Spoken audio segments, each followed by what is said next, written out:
सिफारिश से या पैसे से लगा। कह सकता है कोई? बताओ, हाथ ऊपर खड़ा करके बताओ, कह सकता है कोई? सभी बिना काबिलियत पे अपनी मेरिट पे नौकरी लगी तो हमारी सरकार में लगी। ईमानदार अगर कोई मुख्यमंत्री आपको मिला तो हमारे मनोहर लाल जी, नायब सैनी जी मिले। और इस तरह से किसानों के लिए हमने काम किया, युवाओं के लिए हमने काम किया, महिलाओं के लिए हमने काम किया, जवानों के लिए हमने काम किया और 1.5 लाख से ज्यादा नौकरियां हमने दी। और जो 2014 से पहले कितने विकास कार्य हमारे प्रदेश में, हरियाणा में हुए, 2014 के बाद हमारे प्रदेश में कितने काम हुए, ये आपसे कोई छुपा नहीं है। और यहाँ पर हमारे दोनों विधानसभा की जनता आई हुई है, फरीदाबाद विधानसभा क्षेत्र की जनता भी, हमारी तिगांव विधानसभा क्षेत्र की जनता भी। मैं उनको सबको यहाँ पर आने पर हाथ जोड़कर उनका नमन करता हूँ, प्रणाम करता हूँ। और इसी तरह से जिस तरह से आपने हमारी सरकार 2019 में बनाई और कांग्रेस वाले कहते थे कि भाई हम अपने दम पर लड़ेंगे, अकेले लड़ेंगे, आज वो समझौता करते फिर रहे हैं आप पार्टी से, समाजवादी से, एनसीपी से। अभी तक उन्होंने अपना उम्मीदवार तक घोषित नहीं किया। उनकी आपसी लड़ाई, आपसी गुटबाजी, आपसी फूट नजर आ रही है। कभी कोई नेता भग जाता है, कभी कोई नेता भग जाता है, तो अभी तक उनकी सहमति नहीं बनी उम्मीदवारों में। तो यहाँ पर आपको जैसे हमारी 6 की 6 विधानसभा सीट फरीदाबाद की जो आती है, आप मुझे पूरा विश्वास है, पहले भी हमने जीती थी 2019 में और इस बार भी हम पूरा विश्वास अपने श्री मनोहर लाल जी को दिलाते हैं कि हम 6 की 6 विधानसभा सीट उनकी जोड़ी मत जीत कर भेजेंगे, देकर भेजेंगे। जय हिंद, जय भारत। बहुत बहुत धन्यवाद तिगांव से विधायक और भावी विधायक राजेश नागर जी का। और हमारे बीच में हिंदुस्तान की सबसे बड़ी पंचायत के कैबिनेट मंत्री माननीय श्री मनोहर लाल खट्टर जी, सौभाग्य से संगठन महामंत्री हरियाणा के हुआ करते थे। हमने इनसे खूब सीखा। मैं तो मनोहर लाल खट्टर जी से कहूंगा, हरियाणा की आप शान है और हिंदुस्तान की बान है। और आप समय समय पर फरीदाबाद की धरती पर आकर फरीदाबाद के लोगों का मार्गदर्शन करते रहो, हम आपके आभारी रहेंगे। और मैं अनुरोध करूंगा, आपके दिलों की धड़कन, आपके अजीज और आपके प्यारे, आपके भाई मां भारती के सपूत श्री विपुल गोयल जी, जिन्होंने 10 साल पार्टी की सेवा करी, पार्टी के संगठन के लिए कार्य करा। और भारतीय जनता पार्टी में कार्यकर्ता का एक ऐसा बगैर जो अटल जी कहा करते थे, उसको कोई नहीं छीन सकता। कार्यकर्ता हमेशा कार्यकर्ता रहेगा। अनुरोध करूंगा, आपके प्यारे विपुल गोयल जी आए और अपने विचार रखे। तालियां बजाकर विपुल गोयल जी का स्वागत। भारत माता की। भाई फरीदाबाद के लोग माननीय मनोहर लाल जी जो दिल्ली से चलकर हमें आशीर्वाद देने के लिए यहाँ पर आए हैं, उन्हें भी तो पता चले फरीदाबाद की जनता क्या चाहती है। भारत माता की। वंदे भारतीय जनता पार्टी, नरेंद्र मोदी, मनोहर लाल खट्टर। आज यहाँ मंच पर उपस्थित हरियाणा को अनेकों सौगातों से नवाजने वाले, हरियाणा को अवार्डों से मैं कहूँगा कि अलमारियां भरवा देने वाले और हमारे ईमानदार, पर्ची खर्ची बंद कराकर नौकरी देने वाले 1.5 लाख नौकरियां बगैर पर्ची खर्ची दिए, जो ईमानदार गरीब कमेरे वर्ग को, समाज के पिछड़े वर्ग पर जो बैठे और जो मेहनती बच्चों को देने का काम किया और ट्रांसफर में व्यापार उद्योग को बंद करने का काम किया। और इसके अलावा अनेकों ऐसी योजनाएं हरियाणा के अंदर पहली पढ़ी लिखी पंचायत देने का काम किया और अनेकों डिपार्टमेंट के अंदर ऑनलाइन सुविधा करके पब्लिक इंटरफेस खत्म करके भ्रष्टाचार को खत्म करने का काम किया। ऐसी अनेकों योजनाएं, चाहे जल से नल हो, चाहे ओडीएफ फ्री हो, उसके लिए हरियाणा को नंबर 1 बनवाने वाले आज हमारे मनोहर लाल जी, जो आज केंद्र के अंदर भी 2 बड़े बड़े मंत्रालयों के मालिक हैं। ऐसे मोदी कैबिनेट के अंदर मंत्री माननीय मनोहर लाल जी का मैं कोटि कोटि नमन करता हूं और बहुत बहुत स्वागत करता हूं। मिशन का समय हो गया है, आपके आशीर्वाद के लिए सब लोग इंतजार कर रहे हैं। ये व्यस्त थे, लेकिन सब लोगों ने कहा कि कृष्णपाल गुर्जर जी आएंगे तभी हम यहाँ से चलने का काम करेंगे।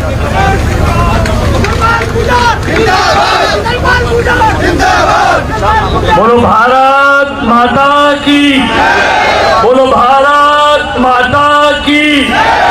नरेंद्र मोदी जिंदाबाद, नरेंद्र मोदी जिंदाबाद, भारतीय जनता पार्टी जिंदाबाद।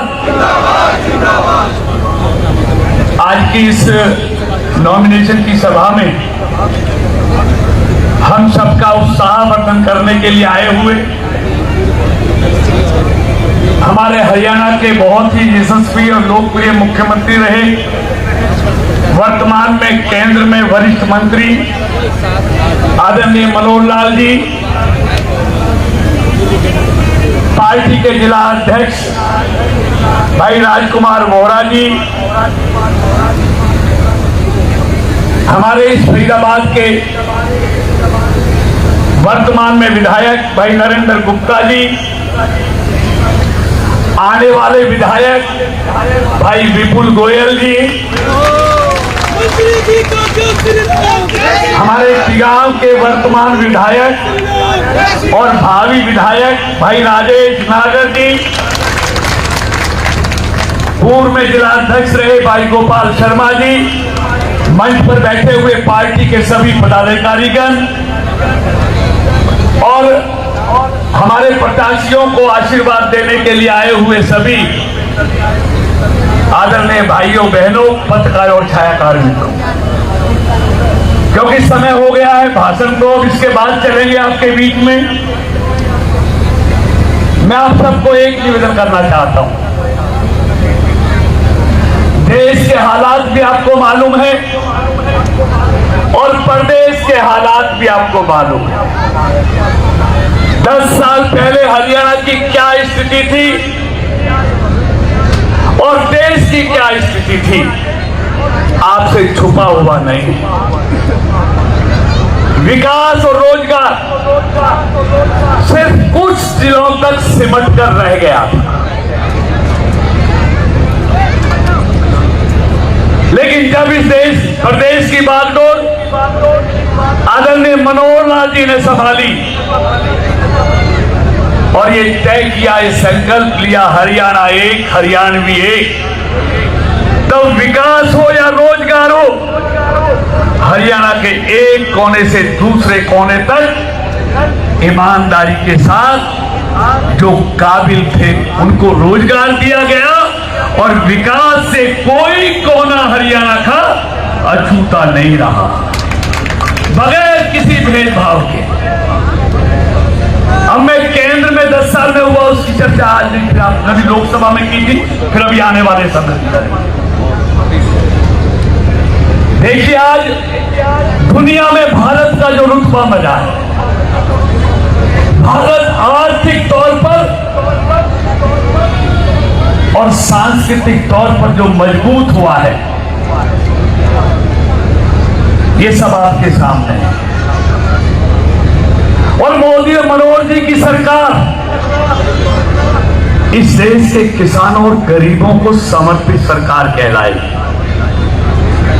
उनकी हर योजना में गांव, गरीब और किसान नजर आता है। देश 4वें नंबर से 5वें नंबर की आर्थिक ताकत बन गया। बहुत जल्दी तीसरी ताकत दुनिया की बनने वाला है, अमेरिका, रशिया और भारत। अगर आप चाहते हैं कि भारत दुनिया का सबसे शक्तिशाली भारत बने, आप चाहते हैं कि हरियाणा का विकास और तेज गति से हो, तो भारतीय जनता पार्टी की तीसरी बार, जैसे आप लोगों के आशीर्वाद से मोदी जी के नेतृत्व में एनडीए की सरकार बनी है, ऐसी ही सरकार हरियाणा में भी नायब सैनी जी के नेतृत्व में तीसरी बार बनाना आप सबका और हमारा धर्म है। और मुझे यकीन और पूरा विश्वास है मित्रों, ऊपर मोदी को देखना और कमल को देखना, किसी को मत देखना। और मैं आपको विश्वास दिलाता हूं, 1 और 1 11 होते हैं ना। केंद्र में मोदी जी की सरकार, हरियाणा में बीजेपी की सरकार, केंद्र में आपने मुझे भेजा है और प्रदेश में भाई विपुल और राजेश को भेजेंगे, तो हम सारे भाई मिलके फरीदाबाद का ऐतिहासिक विकास किया है और करेंगे, ऐसा मैं विश्वास दिलाता हूं। और मुझे उम्मीद, इन्हें यकीन है कि पिछली बार तो 10 में से 7 और एक हमारा आजाद उम्मीदवार 9 में से 8 जीते थे। आज मनोहर जी, मैं आपको विश्वास दिलाता हूं तमाम कार्यकर्ता फरीदाबाद के लोगों की तरफ से, इस बार 9 में से 9 फरीदाबाद लोकसभा से भारतीय जनता पार्टी जीतकर आपके हाथों में सबको सौंपेगी। इन्हीं बातों के साथ एक बार पुनः भाई विपुल जी को, राजेश जी को अग्रिम शुभकामनाएं देते हुए मैं अपनी वाणी को समाप्त करता हूं। बहुत बहुत धन्यवाद। भारत माता की, भारत माता की। मंत्री जी को जय श्री राम। बहुत बहुत धन्यवाद केंद्र सरकार में मंत्री चौधरी कृष्ण पाल गुर्जर जी का। अब मैं आमंत्रित करूंगा भारत मां के उस सपूत को जिसने भारत मां की सेवा के लिए और संगठन के लिए पूरा जीवन लगा दिया, और उस सपूत ने जब भी कोई कार्य का पीड़ा उठाया तो 100 में से 100 अंक उस सपूत को मिले। संगठन से शुरू हुए, हरियाणा के मुख्यमंत्री बने, हरियाणा के मुख्यमंत्री बनने के बाद मोदी सरकार में हरियाणा की आवाज उठाने के लिए कैबिनेट मंत्री बने। वो सच है, आपका हरदिल अजीज, हरियाणा का शेर और हिंदुस्तान का प्रिय नेता माननीय श्री मनोहर लाल खट्टर जी, आइए और हमारा मार्गदर्शन करिए। श्री मनोहर लाल खट्टर।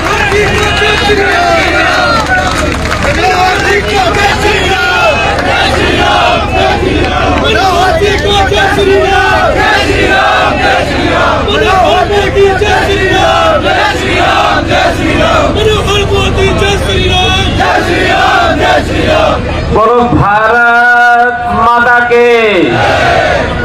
थोड़ा बीच से में आवाज थोड़ी कम आई है। भारत माता के, भारत माता के। धन्यवाद। आज के इस चुनावी नामांकन सभा में मंच पर उपस्थित हमारे यहाँ के लोकप्रिय सांसद, भारत सरकार में राज्य मंत्री, बहुत संघर्षशील और कर्मठ अपने नेता मान्यवर भाई कृष्णपाल गुर्जर जी, मंच पर विराजमान पार्टी के हमारे जिलाध्यक्ष भाई राजकुमार वोरा जी, और आज एक प्रदर्शन हो रहा है। ऐसा प्रदर्शन तो शायद 2 सगे भाइयों में भी नहीं होता जितना आज हो रहा है। उसमें हमारे वर्तमान में जो विधायक है भाई नरेंद्र गुप्ता जी, और वर्तमान में जो प्रत्याशी हैं नरेंद्र गुप्ता जी से पहले जो प्रदेश सरकार में मंत्री थे, यहाँ के विधायक थे भाई विपुल गोयल जी। अब मैं क्यों कह रहा हूं ये, मुझे याद आ रहा पिछली बार का चुनाव। अब चुनाव में कार्यकर्ताओं की इच्छा होती है मुझे चुनाव लड़ाया जाए, मुझे चुनाव लड़ाया जाए। इसमें कोई बड़ी बात ऐसी नहीं है कि कोई दुविधा पूरक है, सब पार्टी में होती है। लेकिन भारतीय जनता पार्टी के कार्यकर्ता की विशेषता बताता हूं। जब केंद्र ने कहा कि इस बार विपुल जी चुनाव आपको नहीं नरेंद्र गुप्ता जी को लड़ाना है, तो विपुल जी उसी साहस से, उसी जज्बे से, उसी भावना से, उसी उत्साह से खड़े हो गए कि ठीक है, नरेंद्र गुप्ता जी को जिताने का काम मेरा है। ये विपुल जी को आवाया, उन्होंने वादा निभाया।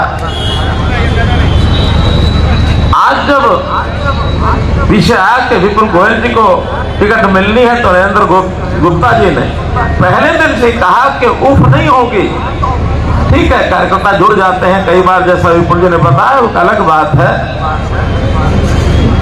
लेकिन अपने यहाँ कैसा संस्कार है। नरेंद्र गुप्ता जी ने कहा कि विपुल जी का चुनाव लड़वाना ये मेरा काम, जितवाना मेरा काम। इसी प्रकार से हमारे तेगांव के वर्तमान में विधायक हैं, अगली बार फिर विधायक आप लोग बनाने जा रहे हैं, भाई राजेश नागर जी। इनकी कर्मठता भी कमाल की है। काम लेकर के नरेंद्र गुप्ता जी, विपुल जी, इन्होंने भी कभी कहीं नहीं छोड़ी। लेकिन अगर तीनों में मैं तुलना करूं तो इस मामले में अपने काम को कराने में अगर जिद पकड़ लेते हैं तो राजेश नागर जी बहुत जिद पकड़ लेते हैं। मेरे पास आके बैठ जाते थे, मेरा ये काम है, इसको करो, अभी करो, बुलाओ अधिकारियों को, चाहे कोई सड़क का काम हो, ड्रेन का काम हो, बिजली का काम हो, जो जनता की समस्या है। मित्रों, ये पार्टी अपने आप में कार्यकर्ताओं की पार्टी है, पार्टी कोई विचारधारा की पार्टी है। और कुछ सीटें ऐसी होती हैं, कुछ तो नेता अपने कब्जे में लेकर रखते हैं कि मैं जीतूंगा और कोई नहीं जीतेगा। लेकिन कुछ सीटें ऐसी होती हैं जो पार्टी की सीटें होती हैं, उस पर ए लड़ जाए, बी लड़ जाए, सी लड़ जाए, डी लड़ जाए, जनता उसको जिताती है। वैसे तो 9 की 9 सीटों की बात हमारे कृष्णपाल जी ने कही है, लेकिन अगर मैं इन 2 सीटों की बात करूं तो ये दोनों पार्टी की सीटें हैं। चाहे उसमें विपुल जी खड़े हो जाए, नरेंद्र गुप्ता जी खड़े हो जाए, राजेश नागर जी खड़े हो जाए, क्योंकि पार्टी का निर्णय हो गया है कि यहाँ विपुल जी चुनाव लड़ेंगे, गांव में राजेश नागर जी चुनाव लड़ेंगे। इसलिए पार्टी के नाते हम सब एक सूत्र में बंद करके इस बात को आगे बढ़ाना है। मित्रों, भाइयों बहनों, पार्टी के काम को भी जहां तक पहुंची उसको और आगे बढ़ाना, ये हर पदाधिकारी का काम होता है। आज हमारे राजकुमार वोहरा जी पार्टी के काम को, इस मशाल को लेकर आगे बढ़ रहे हैं, लेकिन लगातार इनसे पहले 6 साल इस पार्टी की मशाल को लेकर आगे चलने वाले हमारे भाई गोपाल शर्मा जी पीछे मुड़ के नहीं देखा पार्टी को कैसे आगे बढ़ाना। क्योंकि मैं संयोग से नेता भले बाद में बन गया हूँगा, लोग मुझे नेता कहने लग गए हैं, लेकिन मेरे मन में पार्टी के प्रति जो संगठन मंत्री का भाव है, जब मैं संगठन मंत्री था तब भी था और आज भी वही है। मुझे मालूम है संगठनों को कैसे खड़ा किया जाता है। मुख्यमंत्री होने के बाद भी गोपाल जी से बात करते थे, उनका संगठन में आते जो आप कहेंगे उसको सिरे चढ़ा है। मित्रों भाइयों, बहुत अपनी गहरी साइंस है। इसके आधार पर हम लोग जो चुनाव आगे लड़ रहे हैं, एक विश्वास मैं आपको दिलाना चाहता हूं कि हरियाणा में भारतीय जनता पार्टी की तीसरी बार सरकार बन रही है। क्लेम सब करेंगे, कांग्रेस भी कहे कि हमारी बन रही है, हम भी कह रहे हैं हमारी बन रही है। लेकिन अगर कुछ आधार होता है ना, तर्क संगत व्यक्ति होता है, वो आधार ढूंढता। आधार क्या है? पहला आधार कि हमेशा जब से हरियाणा बना है, अधिकांश समय पर जब केंद्र की सरकार जिस दल की होती है, हरियाणा प्रदेश में उसी दल की सरकार बनती है, यह तय है। आज केंद्र में सरकार किसकी है? भाजपा की है, मोदी जी की है। तो ये सबसे बड़ा, मैं आपको विश्वास की बात बता रहा हूं कि इसी में से निकलता कि हरियाणा में भी भारतीय जनता पार्टी की सरकार क्या बनेगी। आखिर तो कुछ तर्क चाहिए। दूसरा विषय, पहली बार होगा कि हरियाणा की भारतीय जनता पार्टी में विश्वास इतना है, बाकी पार्टी की तुलना में आज से पहले नहीं हुआ, कि जितनी सीटों पर हम चुनाव लड़ रहे हैं उतनी सीटों पर कोई एक पार्टी चुनाव नहीं लड़ रही है। कांग्रेस का विश्वास हिला हुआ है। क्यों हिला हुआ है? शायद हमारे कैंडिडेट चुनाव न जीत पाए। और क्या करते फिर रहे हैं? जो कल तक एक दूसरे को गालियां देते थे कि हम समझौता नहीं करेंगे, हम समझौता नहीं करेंगे, आज आज वही एक दूसरे के आगे समर्पण किए बैठे हैं। आओ भैया हमारे साथ आ जाओ। अरे कांग्रेस से आम आदमी पार्टी का संबंध क्या है? एक दूसरे को गालियां देने के अलावा कुछ किया है इन्होंने क्या?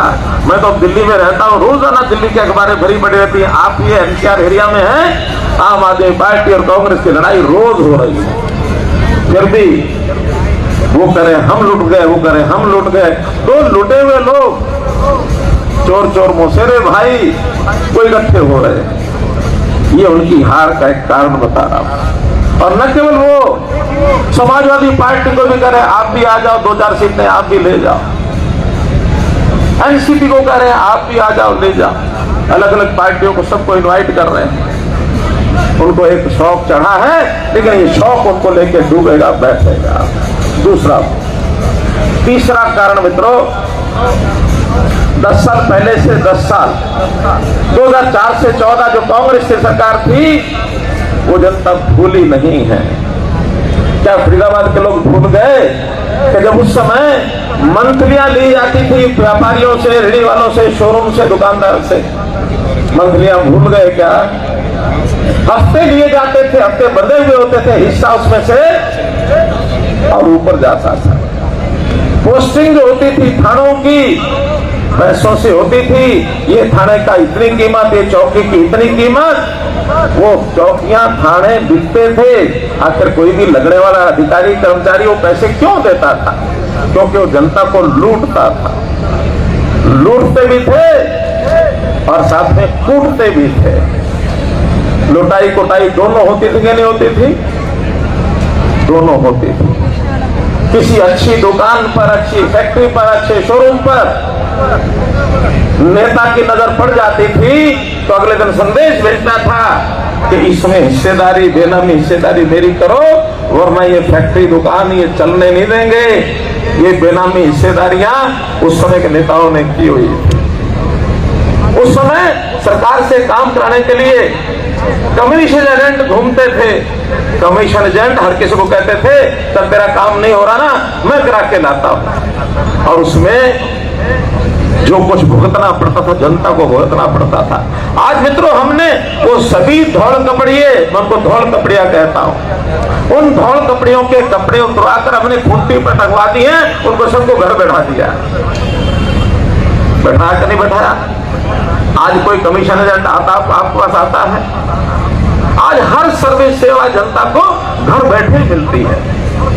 चाहे ओल्ड एज पेंशन घर बैठे मिलती है, चाहे कोई उसका किसी प्रकार की समस्या आती है तो उसको एक बार केवल ऑनलाइन केवल उसको सूचना देनी है, टाइम के हिसाब से उसके घर में आ जाता है। Right to service commission act लागू हमने किया।